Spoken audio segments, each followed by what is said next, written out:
problème avec le VTubing, c'est que dès que tu commences à regarder un VTuber, c'est une spirale sans fin. Ou comme on dit dans la commu, c'est le début de la chute dans le terrier du lapin. Salut, moi c'est Katiane, VTubeuse française depuis 3 ans. Et ici on parle de VTubing pour mieux comprendre cet univers. Pour remettre les choses dans leur contexte, il faut savoir que le VTubing a commencé à se populariser au Japon, notamment grâce à Kizuna Ai, puis avec les premières générations d'HoloLive. Elles sont devenues tellement populaires que des clippers, des fans qui reprennent des extraits de live pour en faire des vidéos, ont commencé à poster des clips traduits en anglais sur YouTube.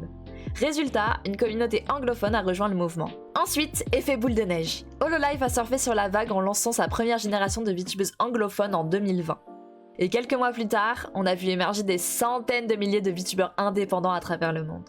Mais les fans dans tout ça, toi, oui, toi. Prenons ton exemple. Tu es en train de me regarder là. Ouais, c'est pas faux. Et si tu es un minimum curieux, tu vas probablement t'abonner. Non. Voire me chercher sur Twitch. De toute façon, si tu ne le fais pas, c'est l'algorithme qui fera le sale boulot pour toi en te suggérant ma chaîne. Tu vas commencer à regarder mes streams, puis mes vidéos. Et puis tu vas te dire, c'est pas si cringe que ça en fait. Et là, bam, c'est trop tard. YouTube, TikTok, Twitch, ils vont tous s'allier contre toi. Ils vont te suggérer des collègues VTubers français, puis anglais, avec du HoloLive, beaucoup de HoloLive. Tu ne vas pas comprendre ce qu'il t'arrive, mais tu vas aimer ça. Et là, tu vas tomber sur le ou la VTubeuse qui te fait fondre. Tu souris juste en entendant sa voix. Tu connais déjà les private jokes de sa commu. T'as le seum dès que tu loupes un live. Bref, bienvenue dans le rabbit hole.